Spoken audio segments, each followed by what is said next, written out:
An heated argument happened between Lere Olayinka and Rufai Oseni earlier today on Arise Television when Lere Olayinka was given a right of reply after Dele Momodu went on Arise Television to claim that Yesom Wike was the sole reason why Peter Obi left the PDP party.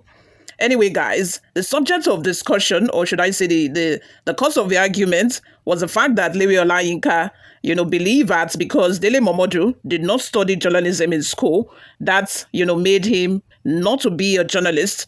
And from his point of view, he said that Dele Momodu studied Yoruba in school and is not a journalist. And because he was able to publish, pictures on Ovation back in the day, does not make him a journalist. Rufai Oseni, who defended Dele Momodu on the other hand, believed that experience can stand in for, education. The fact that Dele Momodu did not study journalism in school and has been practicing journalism for over 20 years makes him a journalist. What do you all think on this note? Let me have your total opinions in the comments section. Would you employ someone with experience in a certain field over someone who has an educational qualification in that same field? Let me know what your thoughts are in the comments section below. Without further ado, guys, let's delve right into the details of today's news. It said clash between Lere Olayinka's senior special assistant on public relations and new media to the Minister of the Federal Capital Territory and Arise TV anchor Rufai Oseni has triggered massive debates online about who truly qualifies to be called a journalist in Nigeria. You all, if this is your first time here, you have not subscribed to this channel, please make sure you subscribe, like this video, also leave your opinions in the comment section. The confrontation unfolded during a public discourse where Olayinka openly dismissed Oseni's professional legitimacy based on his academic background. In a moment that stunned both viewers and attendees, Olayinka took a direct jab at the Arise News anchor, saying, Rufai Oseni, you studied anatomy, and you're on Arise as an on-air personality.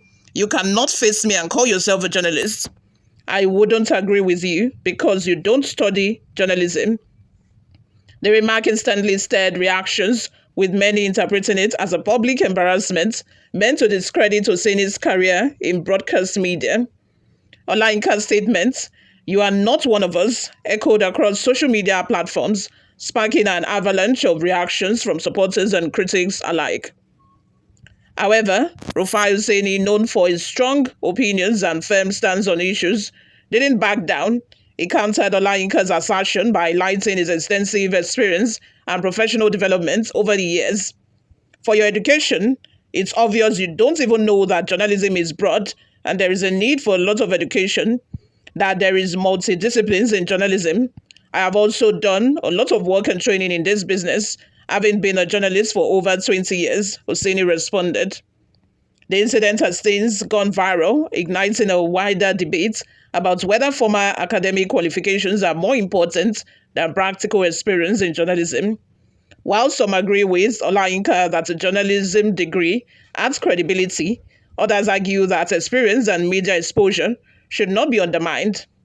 As the controversy continues to trend, many are left asking, in today's media space, what truly makes someone a journalist? Let's have your total opinions in the comment section below. Before we go, guys, let's take a look at some of the reactions we got online. The first comment is from Prince, who says, with or without a degree in journalism, Oseni is one of the best TV media personalities in Nigeria today. Okoye Adebayo says, okay, that's the reason why he talks anyhow. Someone with animals anatomy degree, supposed to be practicing journalism in zoo with animals. No wonder he behaves like animal. Frank AGK says, Oseni remains one of the best as far as journalism concerned in Nigeria. Like he rightly said, I have done a lot of work and training. He is a bold and disciplined journalist who calls a spade, no matter whose ox is God. All these agberos will not reason beyond their nose. Then we have a comment from Jayola Joseph, who says, there are non-teachers that are better than teachers. Experience is the best teacher, not certificates. Students understand the coaching of non-teachers than teachers. Wow. Okay. Another comment says, Oseni is one of the best TV and media personality. Oseni is very accurate, better than some journalists who cannot anchor a program or write. What is the impact of Lere Olayinka in Nigerian journalism? Some people like making noise just for people to know they are alive, but not active. Oseni is one of the best practical journalists and media experts. God Loves Me says, of course, Oseni just jumped into the media space.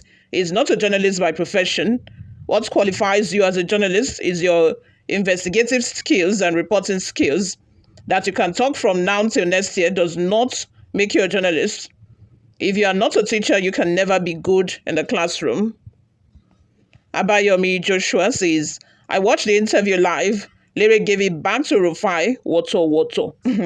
In fact, I've watched again and again. I was so happy yesterday that at least for once, that so-called ill-bred journalist was thoroughly disgraced.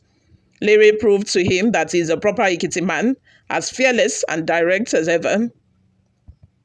Chukwu Kingsley says, this wike boy should stop bamboozling people with archaic mentality. Once you're a graduate, you can go for a postgraduate program, and that's all. But I think that the problem here is that Rufai Oseni did not go for postgraduate program, and as Abatsi and Lere Olayinka explained, journalism is a multifaceted profession. No matter what you study, there's still a space for you in journalism. You can study architecture and still practice journalism, which is why, no matter which field you have studied in, no matter the course you have studied previously, you can still go for a postgraduate diploma at NIJ, that's the National Institute of Journalism, to actually have a certificate and the qualification. I don't think you can be practicing. How can you be practicing journalism for 20 years and you still have not gone to school to actually, get a postgraduate diploma in journalism? For it's not just good enough for you to say that you have been practicing in a field for so many years, but you have still not gotten a professional certificate. I'm so sorry. I'm just going to go with Lere Olayinka on this because I think that is absolutely right. Is absolutely right. Experience has a role to play. I'm not going to dispute that because at the same time, you cannot have a certificate and just keep your certificate without actually, trying to have that experience. You must have the experience on the field for you to be knowledgeable in that field. So I think that both works together. It both goes hand in hand. Let's have your thoughts and opinions in the comment section. And like I asked at the beginning of this video, would you rather employ somebody with experience who does not have, an educational background in journalism or any other field? Or would you rather employ somebody who has a professional certificate without experience? Let me have your thoughts and opinions in the comment section. Thank you very much for always listening and watching, guys. I'll see you all in my next video. Bye for